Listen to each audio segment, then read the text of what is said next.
Olá pessoal, aqui é o Velgas. Hoje é dia 30 de novembro de 2024. A Ucrânia, os F-16 da Ucrânia, melhor, F-16 da Ucrânia destruíram 7 mísseis em um dia da Rússia, em apenas um dia. Vamos discutir como é que isso aconteceu.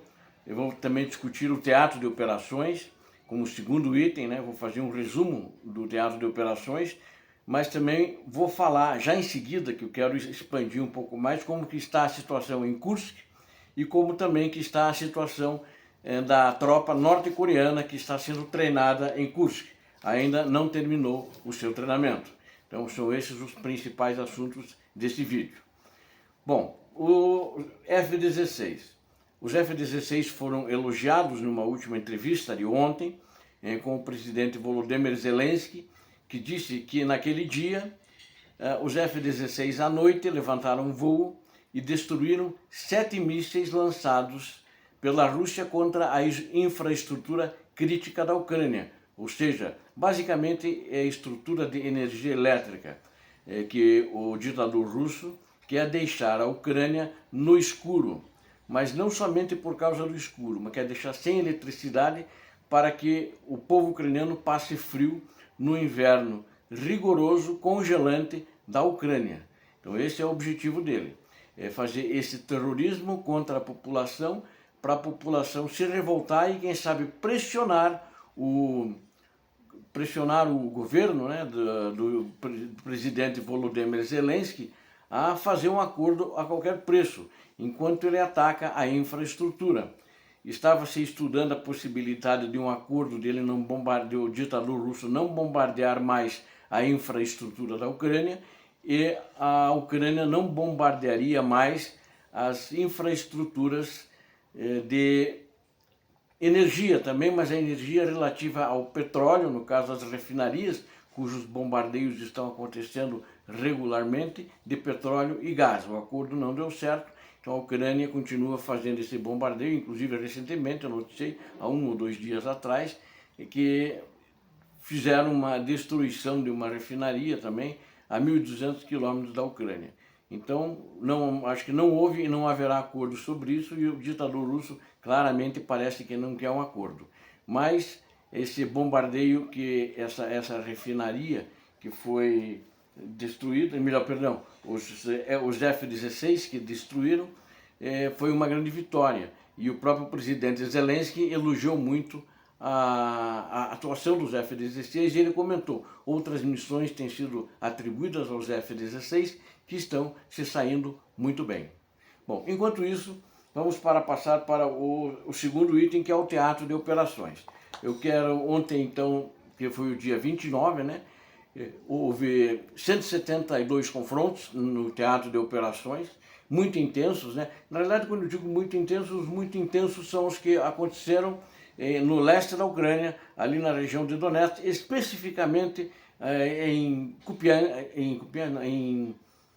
em Donetsk, que na região ali de Pokrovsk e de Kurakil, ali que o bicho pega. Os outros lugares houve alguns combates fortes, mas mais no sentido de escaramuça. Por exemplo, em Chasiv-Yar houve 3 ataques na região ali, mas não foi nada muito impactante que fizesse uma ameaça ou pelo menos uma pressão muito grande sobre as tropas ucranianas. Isso de fato não aconteceu, né? Também na região de Kharkiv, na região de Volchansk, eles atacam muito, também isso não aconteceu. Ou seja, houve ataques, houve 5 ataques na região de Kharkiv, mas nada que trouxesse ameaças. Mas então, um fato muito importante, né? Ontem foi o recorde das baixas da Rússia, né? Das tropas, da tropa russa que estava atacando em todas as direções na Ucrânia, ou seja, escaramuças, ou seja, esses ataques intensos, ela perdeu ontem 2.030 homens, né? 2.030 baixas. Vocês sabem o que é isso? Como cresceu exponencialmente nos últimos 2 meses o número de baixas da Rússia. É assustador. Eles não estão prezando pela vida das suas tropas em nenhum dos locais onde as tropas russas estejam desempenhando os ataques contra a Ucrânia. Eu não sei se também essa questão das tropas eles não vão acabar colapsando. Mas na data de ontem eles fizeram 31 ataques aéreos, né, com bombas glides. Eles lançaram também 53 mísseis antiaéreos, né, de antiaéreos porque eles são adaptados terra a terra, que o antiaéreo ele é terra-ar. Então eles pegam esses S-300, S-400 e lançam entre contraposições em terra da Ucrânia. E também os terroristas russos usaram 581 drones kamikaze. Drones kamikaze, eles só têm os drones fabricados pelo Irã. E também eles realizaram mais de 3.000 ataques às posições ucranianas no teatro de operações e nos povoados nas imediações, porque as linhas de defesa estão, muitas delas, dentro de povoados que já estão, em tese, pelo menos teoricamente, estão já desabitados, a população já saiu do local. E tivemos ataques aí, Toretsk, que está calmo, eles tentavam muito, atacaram só 2 vezes Toretsk, na realidade não é considerada praticamente ataques, foram escaramuças ali em volta de Toretsk, especificamente em 2 vilas menores, Druzhba, e também tentaram alcançar a própria Toretsk. Na verdade é uma vila, mas foram repelidos em todas as situações. Onde o bicho pega é Pokrovsk e Kurakov, né? Então durante o dia a agressão russa atacou 34 vezes as vilas em torno, na linha de defesa de Pokrovsk, né? Mas também não conseguiram nada e tiveram que regressar de onde vieram, deixando os mortos ali, os corpos estendidos no chão. E na região de Kurakov houve 43 tentativas também, que não houve nenhum avanço, e muito intenso, mas nada que ameaçasse o status quo de Kurakov, como eles tentaram, já umas 2 vezes conseguiram chegar perto, na periferia, e acabaram sendo repelidos, inclusive uma coluna inteira acabou sendo destruída. Então vamos dizer assim, os principais pontos onde aconteceram esses ataques da Rússia, e eu quero agora relatar então especificamente Kursk, que teve 19 ataques da Rússia, né? E eles todos fracassaram, teve também ataques aéreos, né? Mas há uma pressão bastante forte também em Kursk, e as defesas ucranianas elas conseguiram repelir, né? As forças russas elas estão paralisadas praticamente. Na verdade, os confrontos que houveram lá na data de ontem foi mais a nível até de escaramuça, né? E não foi uma coisa muito pesada, embora que eles tentaram avançar mais, né? Na parte oriental de Kursk, os russos avançaram e alcançaram um rio, tentaram chegar melhor, ao rio Snagost, e na outra margem, que é onde eles querem chegar, querem fazer uma cabeça de ponte, querem chegar até a cidade de Snagost, que é uma cidade próxima, né? Só que tem que atravessar o rio.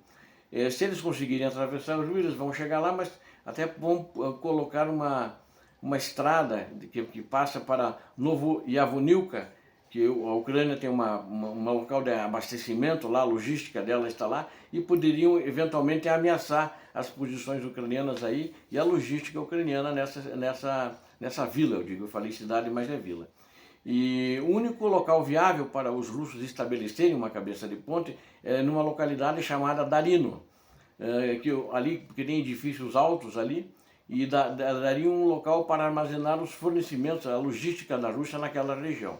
E estabelecer a sua defesa, e tem uma linha de árvores, tem uma mata ali perto, e eles podem estabelecer, atravessando o rio, né? Só que ele tem que atravessar o rio para chegar a Darino, para estabelecer uma cabeça de ponte e alcançar essa linha de árvores. Agora, os próprios analistas russos, militares russos e blogueiros, eles dizem que o reduto ucraniano mais importante aqui é uma fazenda no topo de uma colina em Darino, nessa localidade de Darino. A Ucrânia consegue repelir qualquer ataque, tentativa da Rússia de cruzar o rio, que já fez isso, porque eles mostram, os próprios russos relatam que os ucranianos já eliminaram muitos grupos de assalto pouco depois de atravessarem o rio. Os ucranianos, inclusive, estão deixando eles atravessarem o rio, bombardeiam um pouco, depois param, eles atravessam o rio e os ucranianos eliminam todos os russos, que parece um negócio, né? É triste, mas ao mesmo tempo parece cômico. E os caras ainda vão atravessar o rio, os soldados ficam com uma ilusão que conseguiram. Quando chegaram lá do topo da colina, essa colina em Darino, os ucranianos atiram neles, devem fazer tiro a alvo, sei lá, e eliminam todas a coluna que conseguiu atravessar. E essas travessias frontais eles já tentaram diversas vezes e têm falhado, né, sistematicamente. E eles resolveram mudar então a direção do ataque e tentaram vir em quadriciclos de uma outra direção, contornando o rio, e esse ataque foi lançado como um ataque de sondagem, na realidade, e porque ele queria testar as defesas ucranianas se eles viessem pelo flanco, contornando o rio, que é muito mais trabalhoso para os russos e muito mais demorado, e cansa a tropa para fazer isso. E não deu certo também. E os drones foram reconhecidos já, melhor, os drones reconheceram a coluna quando estava contornando, e os ucranianos ficaram simplesmente esperando. Eu acho uma coisa, quando eu vejo esses relatos, quando me falam esses relatos, parece que os russos que estão ali não são só os recrutas mal treinados da Rússia que estão lá. Parece que os comandantes ali também não manjam muito de estratégia, né? Eles simplesmente mandam a tropa, né? E inclusive os comandantes, por causa desse contorno dessa operação, eles tiveram muitas baixas. Os blogueiros estão criticando os comandantes militares. Estão dizendo que eles estavam de novo destruindo a brigada de fuzileiros navais da Rússia de 155. Não sei se vocês lembram, mas a brigada 155 ela estava no início da guerra para tomar Vuhledar. Nunca tomou. Vuhledar foi tomada agora, aqui quase 3 anos da guerra, muito recentemente. Ela foi destruída 3 vezes na Ucrânia, no período de um ano e pouco, né? E agora, os comandantes vão destruir de novo a brigada, porque ela já perdeu muita gente também ali na região de Kursk. E os relatórios da inteligência mostram que também da inteligência a britânica, tal como a dos Estados Unidos da América, que são muitas as baixas do exército russo naquela região. Mas eles aí ficaram intrigados por que a Rússia não está usando 11 mil soldados norte-coreanos, ou talvez até um pouco mais de 11 mil, falava-se até de 12 mil, que estão como tropa reserva, né, ali na região de Kursk. O que poderia, em teoria, né, continuar a ofensiva russa. No entanto, os soldados, aparentemente, ou melhor, os russos, né, não os soldados, os russos suspenderam todas as operações ofensivas em Kursk. Elas estão agora paradas a partir de hoje, e não sei como é que vai ser amanhã, mas elas paralisaram. Por quê? Por falta de gente. Mas os coreanos estão lá.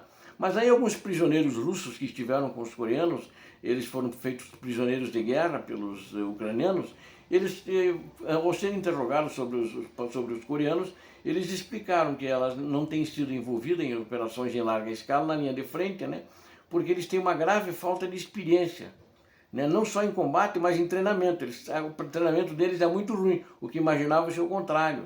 E disse que ele deu até o exemplo de um soldado, um dos prisioneiros, que quase matou-se, né, e quase matou o grupo inteiro de treinamento, enquanto ele ainda aprendia. Os russos estavam ensinando ele a lançar granada. O cara não sabia arremessar uma granada. Então, aí é um grande problema. Eles já deveriam ter vindo treinados assim lá da Coreia do Norte, né? E curiosamente, esses prisioneiros russos, eles também eram originários de um batalhão penal, desses pessoal que está no presídio, e os russos pegam em troca da anistia para ele, que ele não volta mais para o presídio. E eles que confessaram que quando eles fizeram o treinamento, eles saíram do presídio também, a Rússia deu 10 dias de treinamento para eles, ou seja, eram buchas de canhão, mas parece que com os coreanos eles não querem fazer isso. Então simplesmente não estão usando os coreanos nas operações, né? E, no geral, os comandantes russos levaram mais uma vez a brigada 155 naval à destruição quase completa em Kursk, por causa disso que eles estão preocupados também. E os relatórios sugerem que os soldados norte-coreanos não possuem a competência necessária para participarem em combates de larga escala. Os russos foram forçados, em função disso, a tirar mais uma brigada lá da região de Zaporizhia, na Ucrânia, a brigada de paraquedistas número 79, com 4 mil soldados. E não é a divisão número 79. A divisão é mais do que uma brigada. E dessa divisão, de número 79, eles tiraram uma brigada de paraquedistas. E vão tentar fazer um esforço para ajudar a lutar com os ucranianos em Kursk. mas parece que eles estão tendo grandes problemas lá e talvez sejam muito insolúveis. Obrigado a vocês que assistiram esse vídeo, conto com vocês. Inscrevam-se no canal, deem um like, compartilhem com suas redes sociais, façam seus comentários. Conto com vocês inscritos no canal, não esqueça. Deus abençoe a vocês, Deus abençoe a Ucrânia, Deus abençoe o Brasil, paz e bem, paz para toda a humanidade.